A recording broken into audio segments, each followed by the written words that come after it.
Hi everyone, welcome to this episode of the FuReel Podcast. On the podcast, we talk about what we experience whilst we're practicing and teaching Kung Fu and Tai Chi and how it benefits our lives and the three parts that make us whole, the mind, the body, and the spirit. Here next to me is Sifu Guanxiu, founder of Jhung Academy, and also Mifaja. Yeah. What's up, Dan? Hi. Whilst you're listening, everyone, if you have any questions or wonderings, we do have a segment where we answer those. Right now, we answer from Jing Mowers because they know us. But if you're a random, feel free to if you're randoms, feel free to send your questions and wonderings through to our email address FuReel@jingmo.com.au,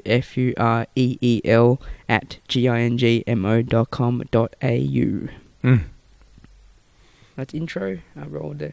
Don't know. Okay. All right. First things first, Dad. Mm-hmm. What have we been noticing during our practice this week? Oh, this week. Yeah. This week I'm in week 91. Oh, almost there. I know. Only 9 weeks to go to finish the first 100 quick. week. Was that quick? You call that quick, huh? I guess I wasn't doing it. It seemed quick. Well, it didn't seem quick in the first few months. But yes, only 91 weeks, 9 weeks to go. This week I've noticed that it's really odd actually, because it hasn't felt like a long time, and 24 you lose a day. I know I'm only needing to do 20, but I'd like to do a little more. It's 3 lots of 8. Yep. And since my last birthday Yulus, the 54 Yulus in September. Oh, September? Yeah, Oh, yeah. Well, my birthday's in August, sorry. but we celebrated the day in That's right, yep. September. I felt like doing 8 Yulus was, having space to do 8 Yulus at a time was very achievable. Like there was no pressure. Up until that point, it did still seem like there's pressure to do it each day. And now I think the routine is set in, and it's taken like 90 weeks.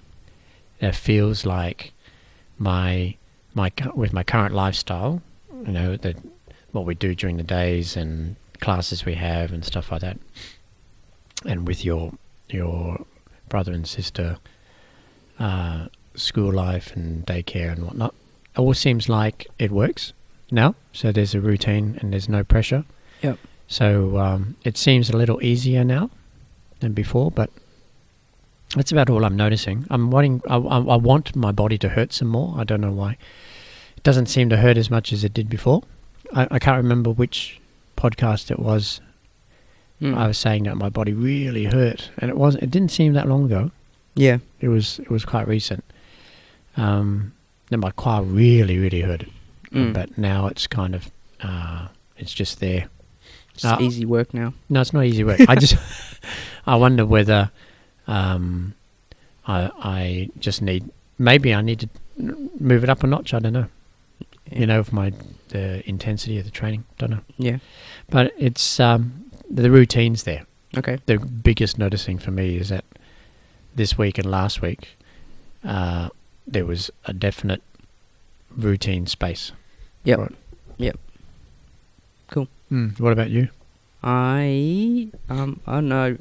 I think lots of factors, but noticing I'm eating more in the week. Like I was saying the other day, I think I eat more different bursts in the day compared to just the standard 3 meals. I don't know if it's the weather change is getting hotter now, so I need to eat more, or it's actually because I'm doing more. I know lots is happening around, but to share with everyone as well, I train 7 days a week now. So Monday is Tai Chi, Tuesdays Kung Fu, Wednesdays Tai Chi, Thursdays Kung Fu, Friday Tai Chi. Saturday, we're here, I'm teaching, we're doing line dance training, that's my burst of exercise. And then Sundays I go for a 5 kilometer run, and then Monday hit repeat. So yeah. So why only 7 days? Because that's the only amount of days in a week, mate. Like, actually got me. I was like, what? Yeah. Oh. Yeah. How come you haven't been posting as much on the Daily Practice Project?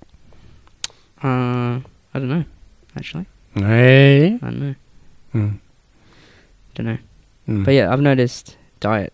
Yeah. Eating lots more. Mm. And I'm opposite to you. I'm actually really sore all the time right now. Mm. And yeah. I also noticed that recently when I started the 5K runs, I've only been doing 4-5 weeks in a row. No, 3 or 4 weeks in a row. Mm. Is that I broke past the barrier, or it was like a mindset of I can't run. Mm. It used to really. I used to really struggle with running. Is that an Asian thing? Maybe, but I know I just did it, and I actually found like some happiness in running. Yeah. You okay, man? Yeah, it was good. It was good. I don't know. It was like, don't know. Put my music in, go for a run, go to Burswood Park for those in Perth. Burswood Park, and run around all the way past East Perth and come back along the new bridge near the Optus Stadium. I don't know, I found like heaps of joy. Like I look forward to Sunday mornings, waking up and go for a run, get my day started. Cool. And a few weeks ago I noticed that my Jhung, my Tai Chi training came into my runs. So it was I was really tired. I think I got through the halfway point of the run. I was really tired, really struggling, and I noticed that my mindset was, like, right, you should just stop and go, just walk, or you don't have enough energy, go get some water, like taking a break or whatever, just stop. I was noticing that whilst I was jogging, and then realized that I was actually like kind of hunched over in my run, so I was looking down, hunched over, all right, running but still jogging and just struggling with that. And then I think, I don't know, something happened where I kind of picked my head back up, aligned my head, stretched the crown of my head up, dropped my shoulders back down, opened the qua, and then my eyes were forward. It was crazy. Your eyes are... It was crazy. Really? Yeah. So when you stood up, your eyes were forward? Yeah. Yeah, and then... So is there any time where you stand up and your eyes aren't forward? Well, when I was struggling, my tunnel vision was going down. So I looked up, and then, just noticing and focusing on the qua and that training of my structure, understanding that, helped me pull me through to the last 2.5 Ks or whatever. There's a movie in that. What's that? Well, you described it. You speak to someone about making a movie. It's really cool. What, that whole thing? Yeah. Oh, there's not already a movie? Probably is. Mm. It's probably like several thousand versions of that. Yeah. But yeah, I've noticed that. So diet, and just I've enjoyed running, getting into that routine, and how my training translates into the running and makes it more enjoyable and stuff. Cool. I noticed you and Tim were having fun pushing this morning. Yes. Yeah, it's good fun. It's good fun working on stuff, trying to get in some more push hands during the week, and a lot of it I find is like I get the theories and principles, and then when I go to apply it on a partner, what gets in the way is me. So I do the extra movements, and I do excess movements where if I just I'm trying to stick to the principle and application, and I have to fight myself, so I have to kind of keep pulling myself back in that I want to, use brute force to execute the move rather than stick to the technique and stuff like that. So, process. Yeah. Lots going on in my mind. I'll put it down and then can say it out better. What do you mean? Put what down? Put my thoughts of my training down. On paper? On paper. Oh, yeah, cool. Yeah, because lots going on up here, but can't explain it as well as I want now. All right, well, questions and wonderings from Jing Mowers or others or randoms from Marty today. Marty. So he says, good discussion this morning in class about connecting the Ma and by extension connecting to ourselves. My takeaway was that getting into our Ma triggers or prompts an emotional and mental state that allows us to properly reflect and consider our response to an external situation, physical or verbal altercation, for example. My question for the podcast: have you found or developed a way to prompt that emotional and mental state without having to get into your Ma? Very good. That's a good question, Marty. For me, that's not a system or anything we have to do because, you ask whether I've come up with anything. I'm not that clever. I don't have to come up with anything. As a matter of fact, it's just a human thing. When we know what we're feeling, we're present to ourselves. And from being present, our human response will just continue. So, how we ask in our daily practice project to reflect first thing in the morning, how we're feeling, mad, sad, glad, scared, that's part of the emotional self. I like to keep it simple. I know that, for example, like when Marianne CMO, she comes from a psychotherapy background, so she says there's 6 emotions. I say there's only 4. I'm not saying that it's better, it's just that I like to keep it simple because it's easy for me to identify. So at the moment I know what I'm feeling, like this morning when I woke to come to class, I felt very excited, very sad, and very happy. And no frustration, no madness at all. So when I woke up and I knew that's how I was feeling, I was instantly present to myself. And then it's just a matter of doing what fits who I'm being. So the next system that I use is be, do, have, the 3 words in that order. Who am I being? What am I doing? And does it fit who I'm being? And then I naturally will have the results from that. There's a part of me that's attached to outcome, and I'm sure it's the same for you. We always want to achieve more, get better, have the coolest, latest peak design bag or whatever. Yeah. Have more subscribers on YouTube, all that stuff. So for me,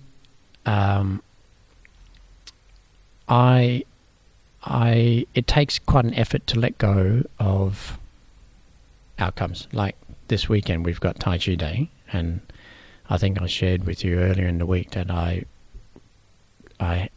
have been constantly wondering whether I'm doing enough to promote the day. And that, of course, creates the pressure. So at some point, when I let go of having the right outcome, then everything just happens the way it does. Yeah.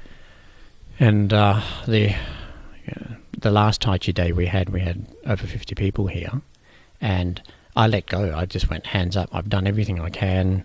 What will be, will be. Do you know that's a song title? No. Doris Day. Okay. Que sera, sera. No idea. Yeah. Wrong vintage. Yep. And this time, when we put it together, I thought, well, I'll do better than last time. And of course, everything creates pressure. Yeah. But it takes effort. For me, it takes effort not to be aiming for an outcome. I'm not saying that I just let whatever happens. I mean, we still have to be responsible for outcomes and do the best we can, but there are things that we just can't control.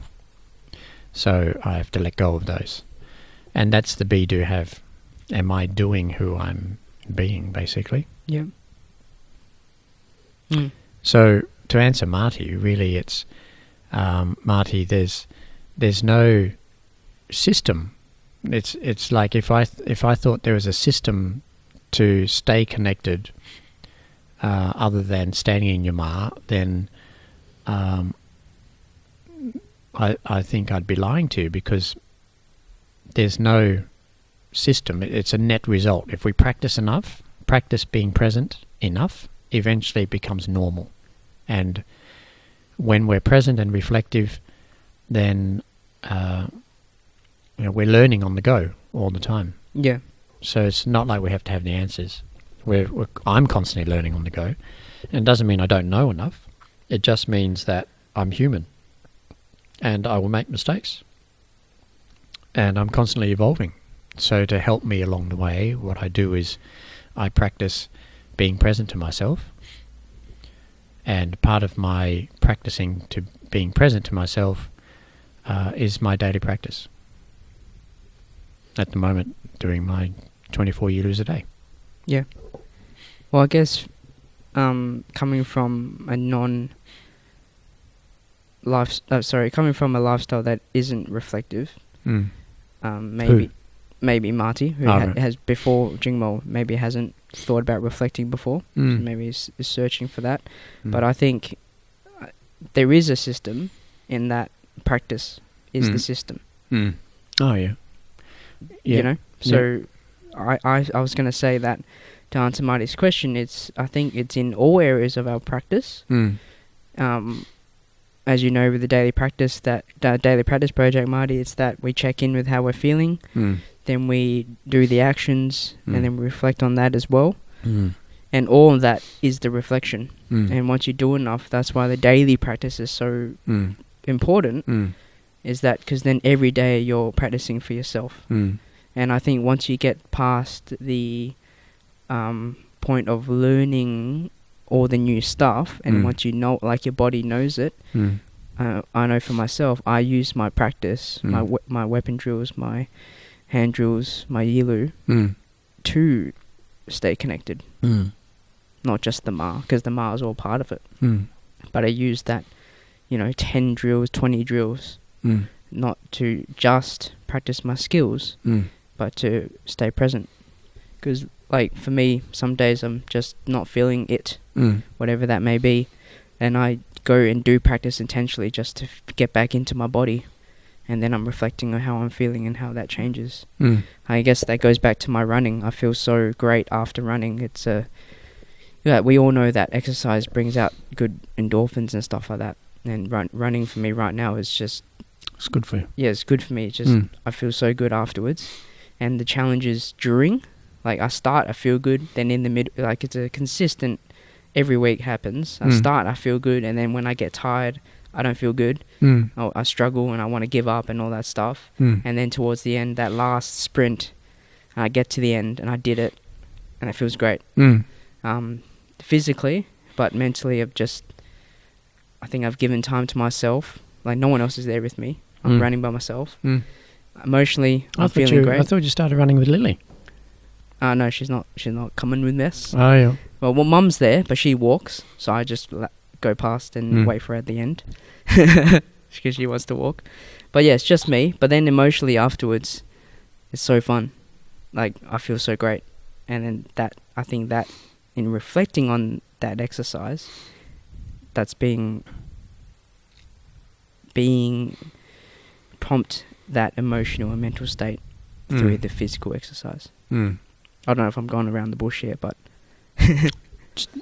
just around East Perth. Yeah. But yeah, I don't know if that makes sense. But I think the system is our practice. Because not all practices have all three parts. Yeah, true.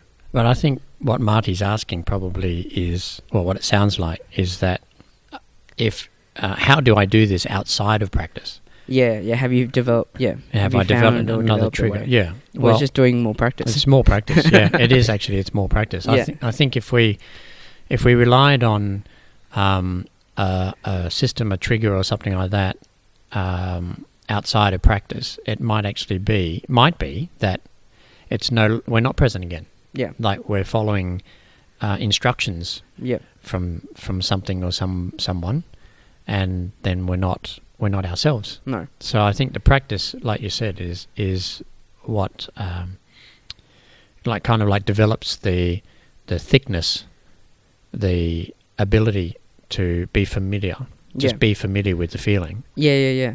And then in everyday life, when stuff happens, like it does. Yeah. You can see the difference. Well, feel the difference.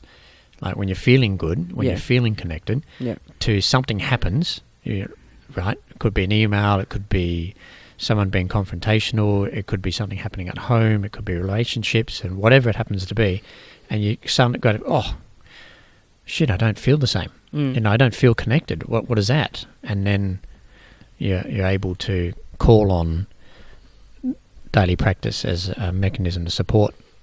Yep. I think that's how I see it. Yeah. And that's what it sounds like you're saying. Yeah. Definitely. So more and more daily practice. I mean, it's... Yeah, I think you get used to being comfortable in the uncomfortable. So you have to actually... You can't just say it. You have to kind of feel it and go, oh, this doesn't feel good. And sit with that and not That's really hard. shy. Yeah, it is. But Mm. I think it's just that consistent, because it happens every day. Just that consistent touching base with it. Mm. And then like things that challenge or scare us, but then once we do it a few times, it's like, oh, this is familiar, and I know how this works, and go from there. Mm. Yeah. Drink break. No. Yeah, keep going. All right. Well, the next point of content is videos I've taken from class. I've made snippets, called them my own little funny names so that I remember what we're talking about. If you guys are listening and you want to actually check these out and not watch the full episode of the podcast on YouTube at FuReel TV, I'll chuck these snippets on Instagram, because hopefully they'll be within a minute. If not, then sorry, you have to check it out on YouTube. But the first one's called Why a Rabbit? Why a rabbit? Why a Rabbit? Is this like Alice in Wonderland? Yeah, maybe. Why a Rabbit? So this one has 2 students plus you. It's Mahia and Kenzel working on a blue belt combination and the blue belt philosophy in our Jhung curriculum on a looks like a weeknight's training. So we'll watch it. It goes for 5 minutes, so you guys will get to hear. That's why I guess I want you guys to see it too, because I think the first little bit, from what I remember editing it, is about the technique and the striking. So you'll just hear the pads being struck and not see Mahi doing it. So like I said, I'll chuck it on Instagram so you guys can check it out as well. All right, here we go. All right, so now you're watching the pad, but I want you to see the feet without looking at the feet. Try. Yep. Yep, come right down the middle. Yep. Okay, good. So now you must strike the pad before Kenzel's right foot touches the floor. Okay. No, before. No, before. No. So the feeling at the moment, so you're stepping in. So let's I'm going to be you be me, right? So you step in with your right foot. We'll set it up so exactly the same. Step in, that's it, and step back. Step in, and step back. Step in. Yeah, be strong. Step in. That's it. Step in. Good. Okay, step in. So I want to catch you before your foot touches. So it's a very different feeling. Yeah. I'm not any stronger. I don't even hit. All I have to do is capture that time in space. So as you step, I'm going like this. Before you get there, I'm actually going in. Yeah. All right? So this is part of maximum power, minimum movement. This is part of be calm as water on a lake, move as a rabbit released. Do you get it? That's your philosophy. Yeah? 正如湖水，動如脫兔. Can you say that in Chinese? 正如湖水，正如湖水，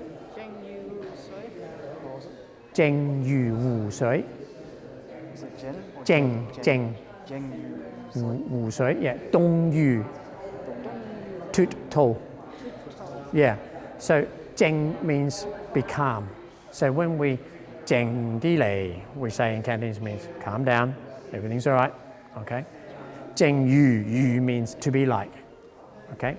靜如 actually it's more than to be like, it's yes, no, be is okay. It's not look like you're calm, it's actually be calm, okay? 靜如湖水, 湖水 is a large lake that is wide and deep, okay? So there's a whole lot of characteristics about a lake as versus the ocean, for example, okay? And we'll talk about that later. 動如, 動 is the opposite of 靜. 靜 is I'm calm, 動 is I'm acting, right? It's action. 如 脫兔, 兔 is a rabbit. 脫 means a rabbit released. It's being held and let it go. So that's just like you. That's what we want to think about. We want to embody this philosophy within our blue belt. Okay? 動如脫兔. When you move, tell me about that. Move as a rabbit released. Is a rabbit powerful?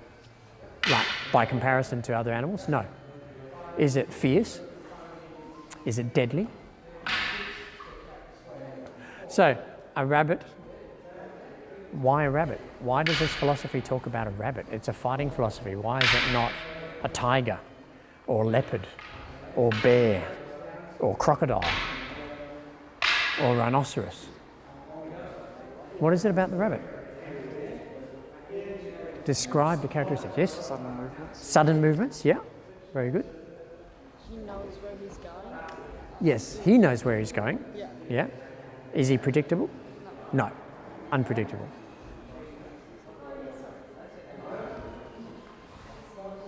So tell me about this passiveness of a rabbit. A rabbit's not going to kill us.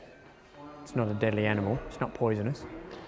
Why do you think a rabbit's used in this philosophy? How is that going to be a benefit to us? Why? Why a rabbit? Our movement is not dictated by our need to destroy another. We're not a predator, right? We're responding to conflict, and we're responding in such a way that it's not about counterattack. We're not fighting. It's really, really important that you get this.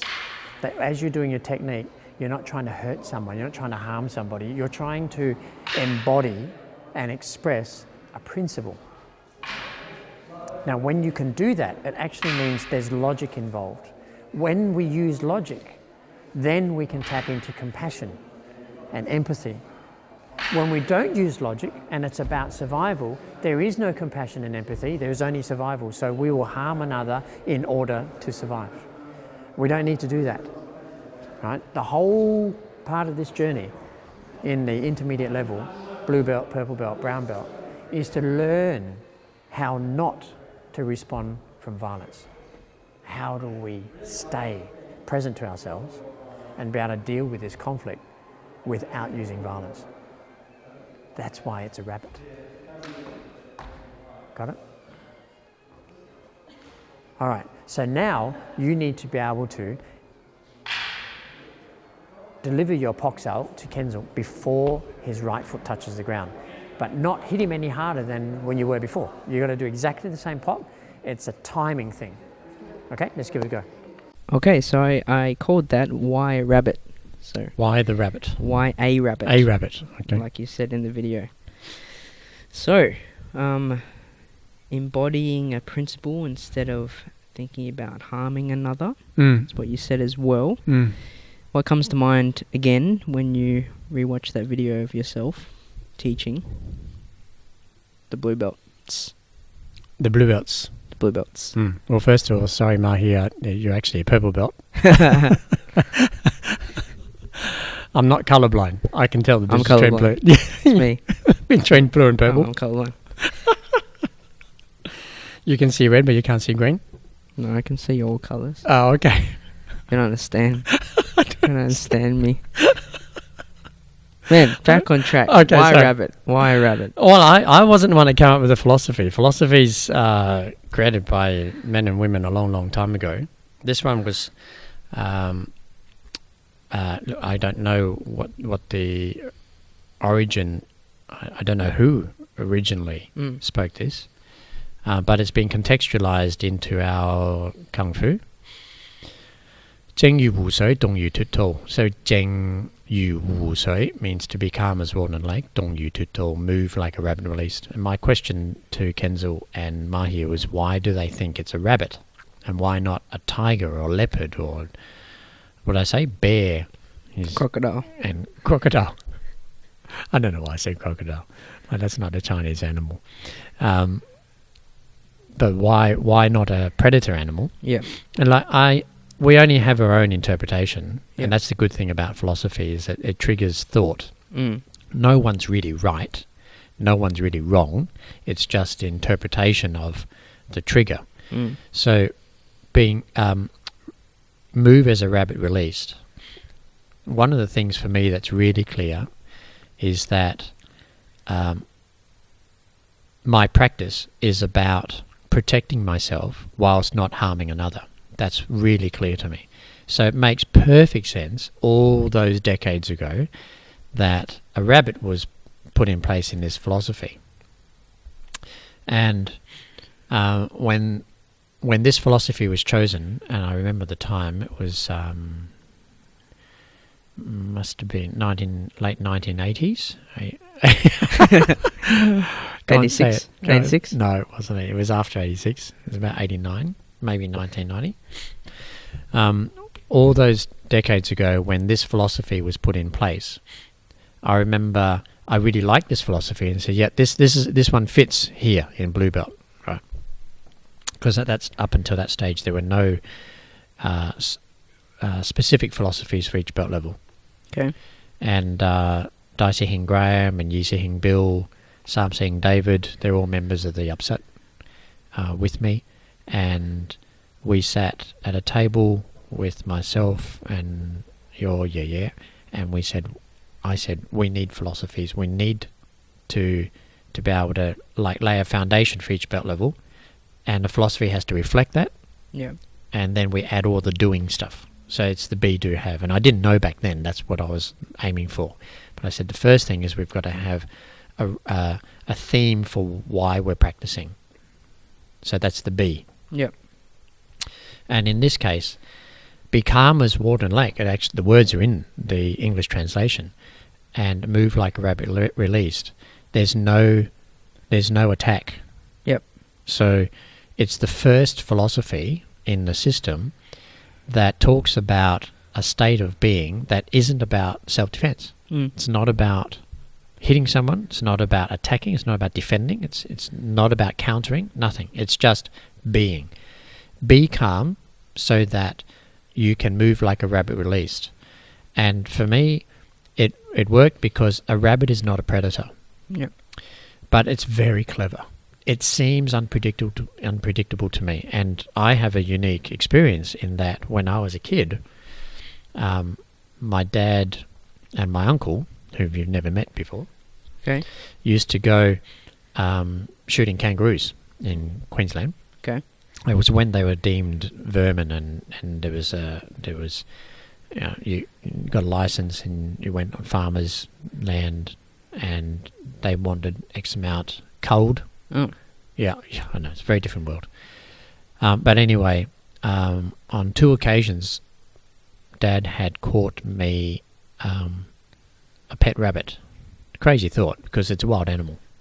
They both died because they weren't in natural environment. They've gone from being out in the bush to in a box, being fed lettuce. Awesome. And carrot. Yeah, no. Now I think about it, it's not awesome, but I was very grateful back then because I had my own pet. So it made perfect sense. You think about it, crazy stuff, right? What if the rabbits had a disease? I don't know, man. Well, and I remember actually, yeah, used to catch turtles for me. When? Do you remember? No. When we were living in Kenwick. Really? Yeah, he'd go to one of the rivers or lakes or something and bring me back an illegal long-necked turtle. An Do you remember? illegal? No. Well, I'm sure you can't just go pick a turtle out of its natural habitat, and it's being legal. Yeah. No. So, don't you remember that? No. Oh, I remember. Okay, cool. Because it was stinky. Stinky. Stanky. Stinky turtle. Yes. Okay. You don't remember that? No. Oh. Do you have a philosophy that involves a turtle? No. Turtle. No. Yeah, so for me, let's get back to it. Thanks for that memory. I don't know. That's cool. So anyway, Dad had caught me these rabbits, and so it worked for me because in Blue Belt it was very much like the focus was away from hitting pads and being aggressive to starting to be skillful, like use your body this way. This is maximum power, minimum movement. Techniques were weird when we first learnt them in Blue Belt because they're so not human movements. Whereas the Poxel Gao Tree, they're like punches. Yeah. So black belt to green belt, it was familiar movement. There's a few unfamiliar things, but fundamentally familiar. And then you get to Blue Belt and it's like, whoa, this is really different. And so the philosophy then was slotted in there, and the unpredictability, it's not like I don't know. This is me making meaning, because when no one can say what a rabbit's thinking. But how I see the philosophy working is when I'm watching my opponent, whatever that challenge happens to be, watching my opponent move, I am making decisions based on their movement and timing, and not based on my intent on hurting them, the aggression. So it's about a skill and reaching a point in time and space to have my movement touch that point, right? So I'm focused my attention on a skill and an outcome for me, like that's what I want there, versus I don't like you and I'm just going to hurt you. You know, that's two very different stands, I believe. And I think that what's probably happening for rabbit is some intuitive responses. So they feel like they're going to be grabbed, so they start moving, and they move in a direction that seems like it's going to be counterintuitive to what's coming towards them. Yeah. So, but never at any point do they want to come and grab my throat and Chop your leg off. bite your leg off. Bite my leg off. Yeah. So, you know, that's, for me, that's why it works really well. Yeah. Okay. I in that lesson, I'm sure I spoke about Monty Python's You did. I rabbit. cut that out because he didn't get it. Yeah. Yeah. But do you get it? No. Yeah, so you cut it out because you didn't get it. No. Not because Mahi Yeah, didn't get it. it was an awkward pause in the video, so I Oh, cut it out. yeah, but it's funny. Well, the guys that know on Monty Python understand about... Because I said, you know, rabbits... Unless you're Monty Python's rabbit. And Sure. he looked at me going, what is Sifu talking about? Yeah. I had no idea. That's like 2 whole generations away from... You haven't searched up what Monty Python's rabbit is? No. Man, you're missing out. No interest, mate. Oh. Alright, anyway, next video. Woo! Alright, so I called this one, as I'm editing, called No Grunting. No grunting. No grunting. Okay. Here we go. Oh. Power is not a result of effort. We all think power is a result of effort. So we fa Jing and we want to, and we create effort, okay? We're doing our combinations and we create effort. Power is not a result of effort. When I hear you guys grunt, it's already a problem because you're emotionally involved in the strike, right? The grunting should be a breath. Power is part of an equation. So when we follow the structure and we follow the principle, like my intent, where I'm going, kill ma Ging san hei. So kill is the connection, ma is our stance, san is our intention. Ging is our, we say forward driving power, okay? And hei is our breathing. When we have all 5 of those things, then we result in an effective strike. Part of that effective strike is power. Not all of the effective strike is power. The power is a natural result of all of the moving parts, one of which is just the principle that I'm working on, and the second one is what is the intent of this movement? Just the intent. So it's like fighting. If you want to hurt somebody or defeat your opponent, then you're already in trouble. If we are defending ourselves, then our only goal is to follow the principle. When we follow the principle of our movements, it's no longer personal with this other individual where they hurt my ego or they're about to hurt my being.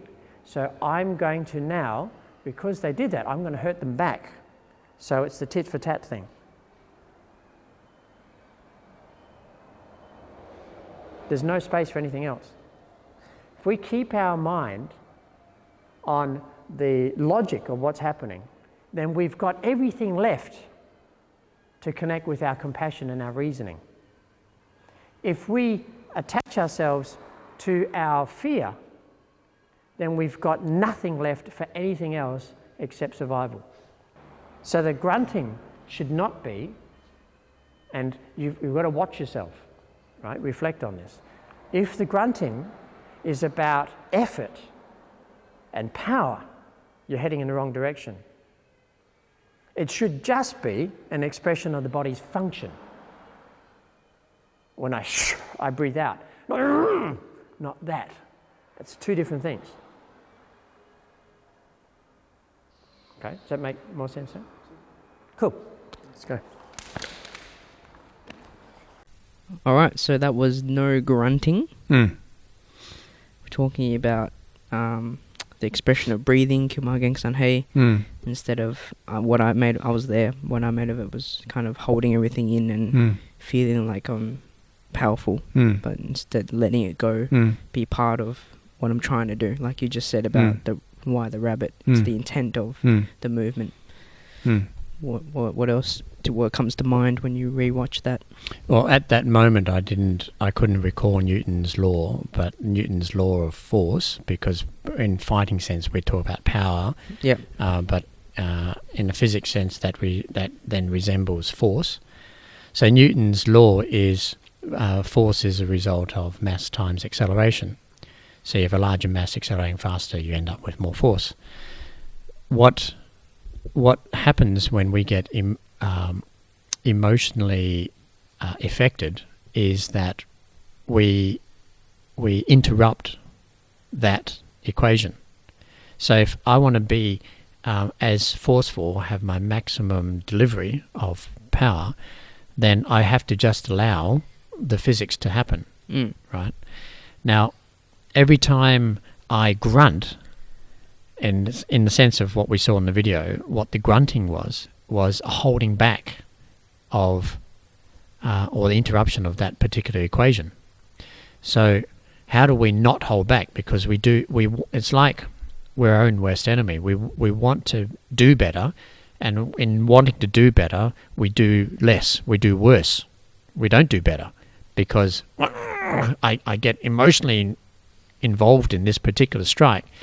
And it's no longer about the skill, but it's about my ego is hurt, or how dare you, whatever the thought pattern is happening. And then, of course, we end up putting the brakes on, and the acceleration doesn't happen. Yeah. Our mass is in the wrong place, you know, that type of stuff. That's what I kind of meant about at the start. We talked about my push hands and how I'm kind of interrupting myself. I'm holding myself back. Yeah. In that the humanness takes over sometimes, and you know, I want my partner to be on the floor in this particular move. Yeah. So my body ignores the technique or principle, and I try and get to the end before I've done everything else. Yeah, that's right. And it doesn't work. No, it doesn't. It's a standoff then, rather than just allowing the equation to happen. Yeah. Well, it's a struggle, isn't it? Yeah. Yeah. So then the next, once we get through that part, then what I can see, what I've discovered is that when I am able to allow just physics to happen and follow the principles of any particular technique or strike, or whether it's Kung Fu or Tai Chi, whatever it is that I'm following as this principle, then it leaves me space in the head. And the space in my head then, because I go from the base of my brain, where my survival instinct is, when I start following principles, I have to do that from the front of my brain. So I go to my logic sense, the frontal cortex, frontal lobe. Once I'm there, then I've discovered that I then have space to be compassionate and to be empathetic. So all of a sudden then I've got more space to then take in what is happening outside. And it allows me then to be more measured in my responses, and I can almost foresee an action I'm going to take that doesn't fit who I'm being again. Yeah. And it happens all the time. Like it happens in families all the time. Yeah. It happens in our family all the time, at least. I encourage you kids to be honest and open and say whatever's there, and you know, express yourselves. And sometimes that means that it's not doing what mum and dad want you to do. Mm. And then we've got this tug of war. You've probably seen it when Isabella's going at full throttle. Yep. And I love it. I love the fact that she can do that. And William right now, he's just a toddler and he's doing that all the time. Mm.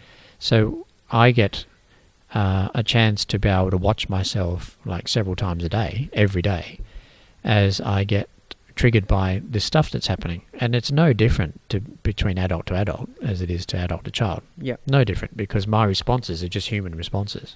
Yep. So not coming from the survival instinct is crucial to all of it. And I think that once we hear ourselves grunt, and that grunt then starts to weave itself into our movement that's not about breathing but about effort, then we're slowing ourselves down. Mm. We're actually doing the complete opposite to why we think we should be doing it. Yeah. So in our training, whether it be Kung Fu or Tai Chi, the breathing is important. There's no grunting in there. Yeah. The breathing is important. I think the grunting is what we put meaning to. We take the breathing and we make it more expressive, Yeah. and we put meaning to it. Yeah. So it's knowing that when that happens, you can peel it back. Yeah.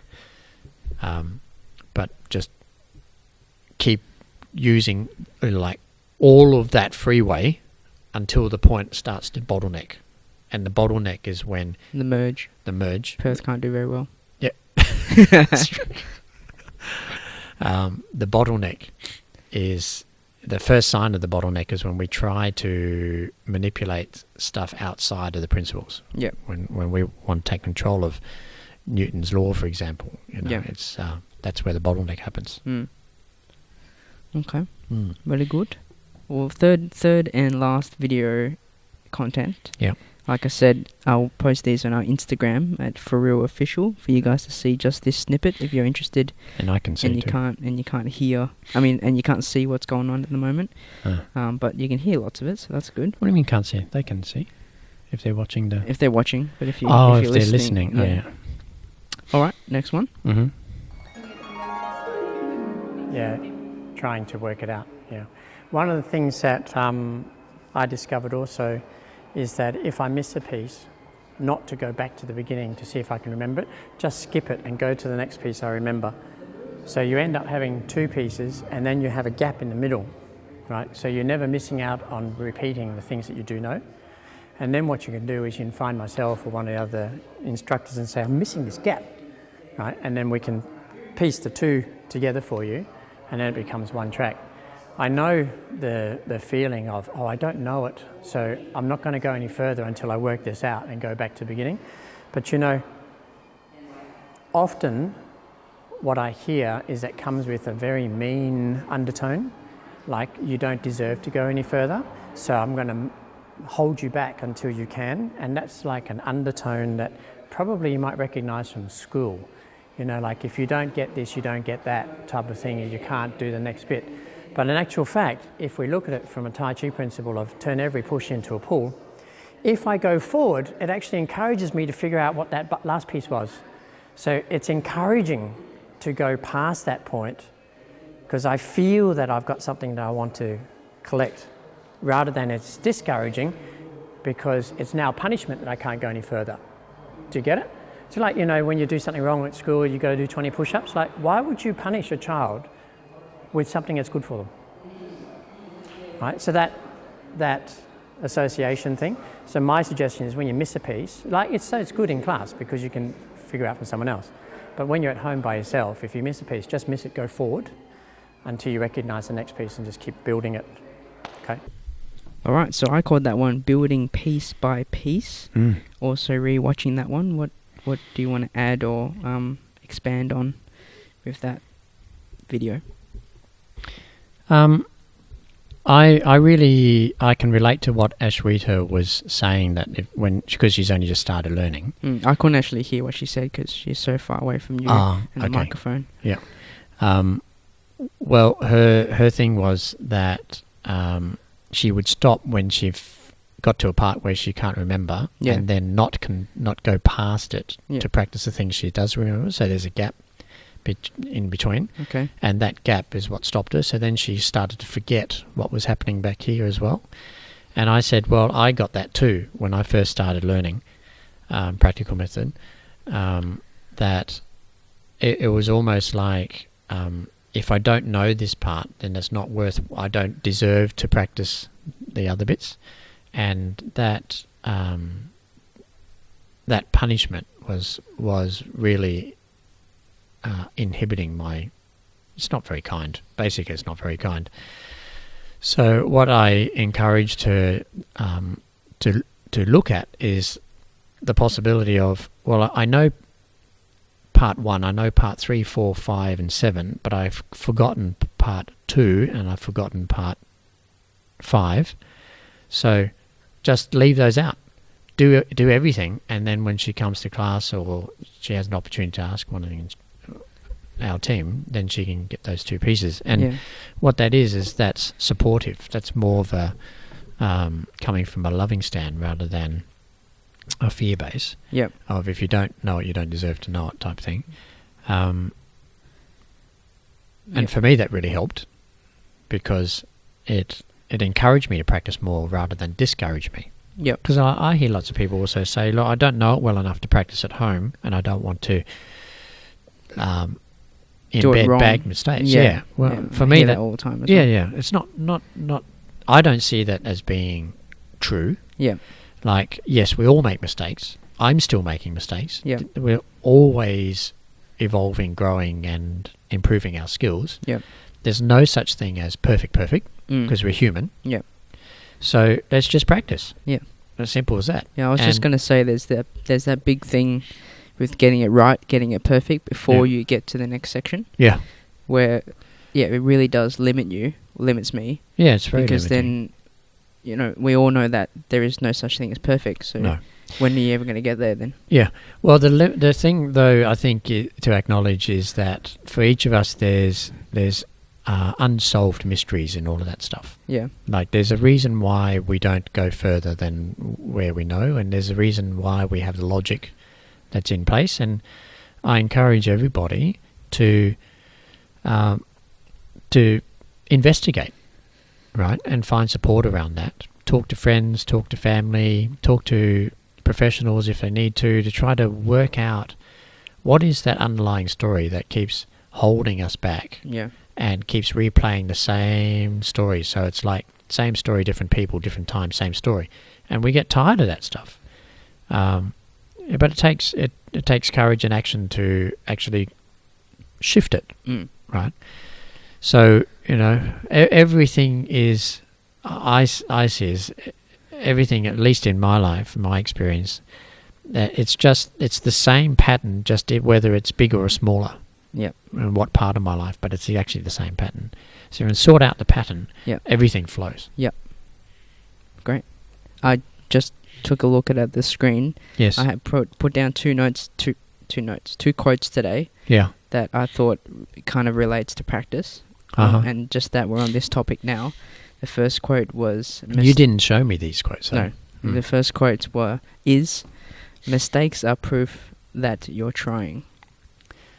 Oh, very good. Is that crazy or what? That is crazy. Yeah, so what I read into that, that's the only bit of the quote. What I read into that is that it's okay to keep going and make mistakes, and it's just that you're doing it. That's you're right. trying. Instead of holding back and trying to be perfect. But, yeah. That's a pretty good quote. It's crazy. That is crazy. All right. Sorry, it's crazy that, haven't discussed these quotes beforehand and we're just talking about that topic at the same time. That's amazing. Well, second last quote. Okay. Second last quote. The last quote. Oh, right. Okay. The last quote. You're so Asian sometimes You when ready? you speak. The second last quote. You can't change the ocean or weather no matter how hard you try. So it's best to learn how to sail in all conditions. Mate. Can you say that again? Well, if you stop staring at me weirdly. You can't change the ocean or weather no matter how hard you try. So it's best to learn how to sail in all conditions. Ah, yes. Okay. How do you see that relates to practice? Well, I see it more relating to life, Okay. particularly in what I am noticing in my life at the moment. I discovered last year that I had a story, a very big story that I cannot improvise. Okay. Right, and that story washed over the fact that it also washed over and affected my ability to count. Okay. So not only could I not improvise, but I couldn't add or subtract. I was bad with money. That's the story, right? And over this last year, I like everyone else, I thought I'd play with having a New Year's resolution. Yep. And my New Year's resolution was I'm improvising this year. Okay. So what I was only discussing with Marianne last night was that it feels like that we're in the best position we possibly can be right now for the current economic climate. So we talk about the business side of sustaining the academy and the service that we offer. It's really tough out there. Like, we're already in a tough industry, but also for the last 5 to 7 years, Western Australia, Perth in particular, has been under a whole lot of financial pressure, economic pressure, and it is, I won't pretend, it's really tough staying in business. But the fact that we are so nimble now, like we used to be, no, I'm boring you now. No, all good. Okay. we used to be really big, as in a mass, like commercial premises, full-time staff, all of this stuff comes with a mass. And it's really hard to be nimble when you're a big entity. Yep. So I think what came to my mind last night, talking to Marianne, was it feels like guerrilla warfare. Okay. You don't know what it is either. No. Okay, look it up, Google it. But for me, I make it mean that I use the words guerrilla warfare as in being nimble, small, nimble, survival, and just improvise, constantly going like water, going where least resistance is, but always heading in the same direction, right? So the water will always head in the same direction, but it will find its every nook and cranny and every crevice to travel through. And that's how I see our business right now, that we're small and nimble and light, and we'll go wherever it is. Like, if I want to create more classes, I just create more classes. I thought, well, why don't I just teach on Sundays as well? And she goes, but you won't have a day off. And I said, what's the point of having a day off if we're struggling at home? Yeah. Right? So let's do that. And it's so easy. It's like, it can be anywhere. It doesn't have to be here. It can be anywhere. So we're so mobile, basically. And light, meaning that we haven't built this on a whole lot of expensive infrastructure. Yep. So I see that quote as being quite fitting for me, particularly in the place where I am right now in my life, both personally and professionally. We kind of just can go where there's least resistance, whilst always heading the same direction. Never selling out, not doing something completely different. Yep. Not changing our beliefs, and not selling out on our core principles. Yep. We just, there's the principle of who we are as people and as a community and as an academy. We just keep following that, and we're able to track our way through. That's it for me, really. Yeah. I see it in kind of relating to Marty's quote or question today, in that being more using the practice to prompt that emotional and mental state without just getting into your ma, but using all the practice. So, we can't control, well, at least I think I can't control everything that's around me outside my body, So that's kind of like taking control of the ocean and weather. I can't do that. No. But what I can learn is to notice for myself what's going on for me through my practice, and then I can sail through all the conditions that and obstructions that come before me and go from there, because I've got all the tools I need. That's how I see it when I saw that quote, and I put it down. Cool. All right, well that brings us to the end of the episode today. Okay.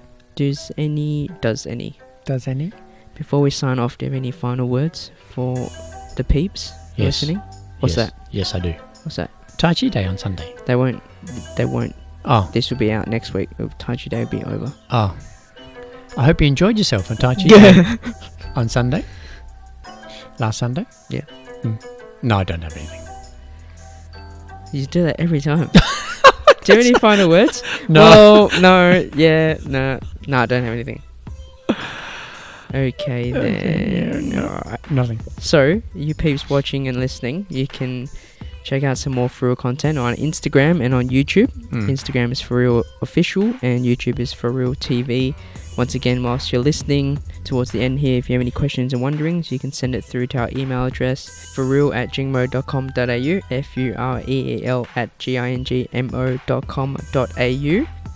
But anyway, once again, thanks for tuning in, and we'll see you guys in the next episode. Cool. Thanks. See ya. Hoo-yah!